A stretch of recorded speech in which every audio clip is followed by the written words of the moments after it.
Miqtë të Bardhazis, dhe jemi në rubrikën më interesante në akuz, aty ku e vërteta thuhet troç nga njerëz që nuk e kanë mbyllur gojën kurrë, dhe nga kjo studio që është gjithmonë për mbrojtje të qytetarëve, apo jo? Po, para se të kalojmë te akuzatori i mrekullueshëm që do vi pas pak, dua të bëj një akuzë. Dhe të them, klinika Kate është një klinikat më të mira në Shqipëri për të gjitha ndërhyrjet që keni dëshirë, për të zbukuruar vetëm për ta bërë në mënyrë fantastike, sepse doktor Skerdi nuk bën shaka me këto gjëra. Pra nuk është thjesht që hajde të bësh çfarë duash, por do bësh atë që mund të bësh. Pra, klinika Kate. Së dyti, kemi një lajm fantastik. Unionet Western Union. Banga jo. Po, ka 30 vjetor. Institucion financiar. Po, ka 30 vjetorin. Në 1995 deri tani 30 vjet me radhë kanë ndjekur nga pranë jetën e shqiptarëve duke i bashkuar shqiptarët në të katër anët e botës. Dhe tani ka hyrë me të gjitha sistemet e reja digjitale me gati 100 shërbime që mjafton të vini aplikacionin. Ka që gëzuar sa tani e ke mësuar këtë? Po, jam i gëzuar sepse Unionet Western Union i falenderon të gjithë bashkëpunëtorët, të gjithë klientët, të gjithë shqiptarët kudo që ndodhen, natyrisht dhe ne si emision Bardhazi falenderojmë që kemi qenë bashkë në këtë rrugtim. Kemi dhe të fundit. Sepse Unionet Western Union kurdo dhe kurdo pranë jush. Po, më ka pëlqyer gjithmonë, më ka pëlqyer se e afron dhe me emisionin ton. Po. Sot nuk kishim kafe nam-nam. Kishim eliksir. Po, kishim eliksir. Eliksirët janë pije të mrekullueshme, pa pislëqe, po me lëngje të mrekullueshme. Unë ju këshilloj që sa herë që nuk ju pijet kafe nam-nam, zvendçoheni me eliksir të posonjitës kompani. Kështu që mos ekuilibrin, ekuilibrin e gjendjes të mirë gjithmonë.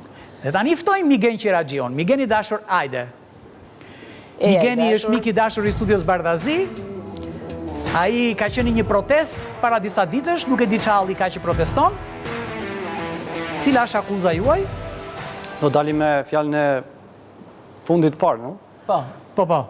Ska direkt kemi... Ne u gjendëm para Ministrisë Vdekjes, të cilën kështu e kemi emërtuar mbas një seri problematikash që qytetarët tasin në spitalet e vendit, edhe Ministria e Shëndetësisë nuk meriton të quhet e shëndetësisë, sepse duket vetëm shëndetësia e ka ngelur vetëm në emër. Për qytetarët ajo përkthehet e vdekjes, edhe akuza që sigurisht unë do doja të lëshoja këtu, është që shteti jonë i ka braktisur të sëmurët dhe atë që shëndetësia duhet ishte një e mirë publike, në fakt e ka kthyer një treg privat dhimbjesh. Edhe kur flasim për dhimbje, është dhimbje për gjetur një shtrat, dhimbje për gjetur spitalin, dhimbje për të mbritur të mjeku, dhimbje për të pasur ilaçi në kohë, dhimbje funde krye të cilat në fakt qytetarëve shqiptar nuk ja garanton ligji i garanton standardet maksimale, por në fakt politik bërësit e vendit tonë dhe vendimarrësit dukshëm ja refuzojnë këtë standard të merituar qytetarëve. Tani, unë për hir të vërtetës nga që e kam zyrën e punës ku punoj, e kam aty afër, e pash dhe më trishtuan shumë ato tullumbacet e zi. Dhe asnjëherë në një tubim ishin shumë signifikativ. Kjo fjongo juaj që është gjys portokall dhe zezë, në të vërtetë mendoni se edhe kjo protest që kishte njerëz, nuk është se ishin pak njerëz, mendoni se do të marrin atë përgjigjen e duhur për të zgjidhur probleme, se nuk kemi folur pak edhe këtu në këtë studio. A është mjeti dur protesta? Revoltën e ngre në formën e një akuze. Ne kemi pasur mundësi që të protestojmë edhe vitin e kaluar kur skandali onkologjiku të shpërfaqe dhe ne kuptuam që disa mjek aty vendosnin se kush do jetonte më gjatë apo kush do jetonte më shkurt duke i refuzuar shpërndarjen e ilaçeve në mënyrë korrekte. E kishte fajin mjekët apo i kishte fajin shërbimi? Absolutisht po. Po shërbimin e japin mjekët, kështu që sigurisht ne duhet vëmë gishtin në dorë. Shiko, këtu diskutuar edhe pak më parë ato materialet. Migen, bjem dakord. Mjekët nuk është se i sjellin në shtëpi ato. Shkojnë punë për të kryer funksionin e tyre? Shiko, ky është një sistem ku përrisht së vërtetës është i kolapsuar në mënyrë enorme. Pra, nuk di ku ta vesh gishtin, sepse që nga hallkat administrative, deri ato të cilat janë të mjekëve, të cilët duhet ta bëjnë shërbimin e tyre si duhet, nuk funksionojnë dhe këtë duhet ta themi. Sami Frashëri thonë më së pari duhet dim shkallën e paditurisë tonë, dhe ne më së pari duhet të dim shkallën e problemit të cilën e kemi. Përqendruar vetëm tek të smurët me kancer, nuk ka probleme të tjera, pse jeni përqendruar vetëm aty? Dhe pse kjo akuza juaj kumton vetëm tek ta? Është interesant, edhe ju keni vënë një fjongo tek maja e ekranit, një fjongo... Po, ABC-ja e ka gjatë gjithë muajt tetor këtë fjongo edhe ky është muaj në të cilën në fakt shfrytëzohet për të ndërgjegjësuar gratë dhe vajzat që të diagnostikohen ose të kontrollohen për kancerin e gjirit. Dhe në realitetin ku ndodhemi ne, spitali onkologjik ku le të themi shërohen persona ose marrin mjekim persona të cilat janë diagnostikuar me kancer, nuk ka pajisjen e mamografisë të funksionale.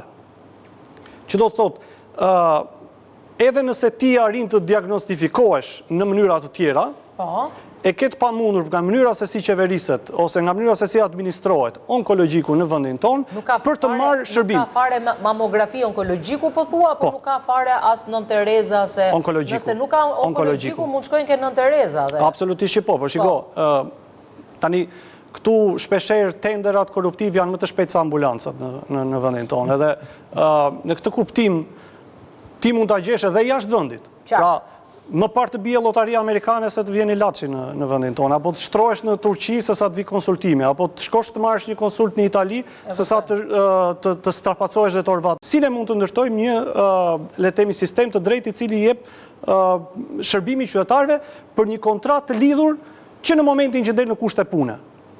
Ne të gjithë, që në momentin që mbarojmë universitetin, paguajmë shtetit sigurim shëndetësor. Që në momentin që do kemi nevojë, shteti do duhet ta zbatoj kontratën që ne kemi lidhur gjithsecili. Në këtë kuptim, edhe sipas statistikave tregohet që 60% të kostove për tu mjekuar e përballon shqiptari nga xhepi, ndërkohë që duhet ishte zero. Statistikat tonë 60% e paguan qytetarin nga xhepi i tyre. Në këtë kuptim, ne jo vetëm varfërohemi dhe sot gjithkush që ka fatin e keq të diagnostifikohet me një sëmundje të rënd, më parë mendon që do lejë të mjeruar familjen e tij, më parë mendon ku do gjej kredin, ku do gjej si do shes shtëpinë. Po shteti Mirgen, nga gjithë protestat që ju keni bërë, për gjatë gjithë kësaj kohe, si ka reaguar shteti? Domethënë, është shumë interesant. Sepse unë ta bëra që në fillim këtë pyetje. Kjo është e bukur. Nëse qytetarët do duan standardet, duhet bëjnë zhurmë. Dhe ky është një aksion që ne kemi fituar nga le të themi eksperienca në rrugë. Në onkologjik, një vit më parë, kur ne patëm mundësi që të reagoni me 4 protesta rishtazi, situata aty u bë shumë më e mirë se sa para protestës. Që do të thotë, kishte zgjati pak muaj. Po pra. Zgjati pak muaj, sepse ne kemi humbur komoditetin të qëndrojmë në shtëpi. Në demokraci, fatkeqësisht gjithë qytetarët duhet marrin kryqin e tyre mbi shpatull dhe të bëjnë aksionin e tyre për të rritur standardet dhe për t'i marrë. Nuk vjen në këtë vend, fatkeqësisht nuk vjen asnjë gjë pa zhurmë. Në këtë kuptim, sa herë ne kemi dalë në një protestë, jo vetëm për shëndetësinë, po edhe në protesta të tjera, sigurisht nuk kemi marrë atë që do donim dhe maksimalen, po absolutisht që për qytetarët është përkthyer në më shumë shërbime në çdo rast ku ne kemi protestuar dhe përgjithsisht është kjo. Çfarë ndodhi edhe me thënien e kryeministrit për koncesionin e onkologjikut, a u realizua ai apo është akoma? Shiko, Për së vërtetës ka një seri koncesionesh që në hapësirën spitalore ose shëndetësore në vendin tonë janë ndërmarrë. Sepse u duk sikur vetë kryeministri hyri bashkë me ministren e asaj kohe, Albana Koçiu, në hyrën që ta zgjidhin këtë. Disa mjek shkuan përpara përgjegjësisë, nuk dia janë kthyer apo jo, si ndodhi historia atyre mjekëve të onkologjikut, ta keni një informacion çfarë ndodh sot me ta. Dhe u duk sikur kryeministri hyri me idenë që ta zgjidhë këtë situatë tek onkologjiku. Shikoj, edhe ministria e re që sapo është ulur në zyrë, ka premtuar që do zgjidhë çështjen e onkologjiku dhe një nga le të themi daljet e saj të para ishte që kriza në onkologjiku ose situata problematike me mungesën e ilaçeve në onkologjiku do të zgjidhej. Ne jemi disa javë mbas dhe nuk duket që ka një veprimtari. Është një premtim që ministri ju ka dhënë ju apo në një komunikim? Në një komunikim publik me mjekët e spitalit edhe për qytetarët sigurisht sepse takimi kanë qenë publik. Kështu që në këtë kuptim ne kemi një seri. Është jashtëzakonisht i rëndësishëm për të thënë që ka një raport të kontrollit të lartë të shtetit, shpeshherë aktivistët dalin dhe akuzojnë. Pra në këtë rast mund të isha pak legjitim nëse do flisja për një akuzë me statistika të mia, ndërkohë që kontrolli i lartë i shtetit na ka zbuluar që këto spitale mbajnë barna të skaduara. Brenda spitaleve të tyra janë gjetur barna të skaduara. Ndërkohë që një në 5, le të themi, 5 qytetarë luftojnë për një shtrat, nëse do duhet të mjekohen. Po, okay. Statistikat nga më të laktarshme kur bëhet fjalë për humbjen e jetës. Ajo është kamera juaj, përsërit edhe një herë akuzën dhe ne këtu japim fund kësaj akuze sepse ti e shpjegove më së miri dhe ke bërë aq shumë bashkë me kolegët të tu që unë dua t'i falenderoj sepse lëvizja juaj është një lëvizje për vëmendje. Absolutisht po. Sigurisht që ne akuzojmë një shtet i cili në fakt ka braktisur qytetarin e vet, e ka braktisur të sëmurin e vet dhe ka zhndëruar një sistem i cili duhet të ishte një e mirë publike në një treg të lirë dhimbjesh nga ku qytetarët sistematikisht përjetojnë vuajtje. E vetmja mënyrë për të fituar standarde në këtë vend dhe me mjete demokratike është që qytetarët e saj të bëjnë zhurmë, që më pas të zhndërojnë agjendën e politikës së përditshme në agjendën e politikës së tyre dhe jo të disa individëve të cilët mundohen të përfitojnë në mënyrë personale. Po, Migjen, të falenderojmë shumë për falenderoj shumë Mirgenin dhe të gjitha ata që kam një gjë për të thënë dhe besoj që dua ta them me forcë. Mos thoni që jeta është e poshtër. Jeta është e bukur, po janë njerëzit e ndyrë që e bëjnë pis jetën. Kjo është ajo që ndodh.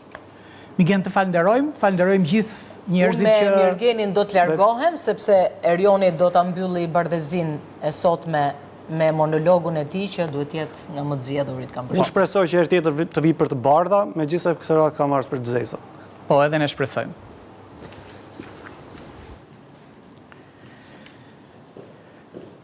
Monologu i sotëm do jetë për atë dashurinë. Shqiptarët krenohen shumë për shqiptarinë e tyre, por ne jo të gjithë e duam atë dheun. Çfarë do të thotë të duash atë dheun? Të duash atë dheun do të thotë të duash atë detarët, ata që ishin të parët. Po këtë duam ne më shumë. Ne më shumë duam Ronaldon dhe Messin. Dhe nuk duam ata që kanë luftuar dhe kanë derdhur gjakun për këtë vend, për këtë popull, për këtë gjuhë. Ne nuk i kremtojmë për vjetorët e tyre, ne harojmë. E bukur është që haron dhe shteti. Madje harojnë dhe ata që paguhen për të mbajtur mend, historianët, antropologët dhe gjithë studiusit. Të duash atë dheun tënd do të thotë të duash trashëgiminë e tij kulturore. Ne nuk duhet të kujtohemi për lautën kur na e marrin të tjerët. Të duash atë dheun do të thotë të duash shqiptarët, kudo ku ndodhen, brenda dhe jashtë vendit. Të paktën ti duam aq sa duam të huajt. Të duash atë dheun do të thotë ta gdhëndësh simbolin e Shqipërisë, ta gdhëndësh në gur, ta gdhëndësh në dru, ta gdhëndësh në bronz, ta gdhëndësh në mermer, të mos kemi frikë ta shprehim simbolin ton. Ne duhet të mësojmë fëmijëve tan të gjitha vargjet e imrit kombëtar. Në tekstet e tyre ne duhet të fusim pa diskutima dhe dashurinë, si një nga gjërat më përmbajtësore që ekziston. Por ne duhet të ham shqip, ne duhet të blejmë libra shqip, ne duhet të mbrojmë pasurinë ton monumentale natyrore që po bjerret. Dhe e fundit fare, dhe dua ta them këtë me forcë, ne nuk duhet të lejojmë që shqiponjat tona të balsamosen. Natën e mirë.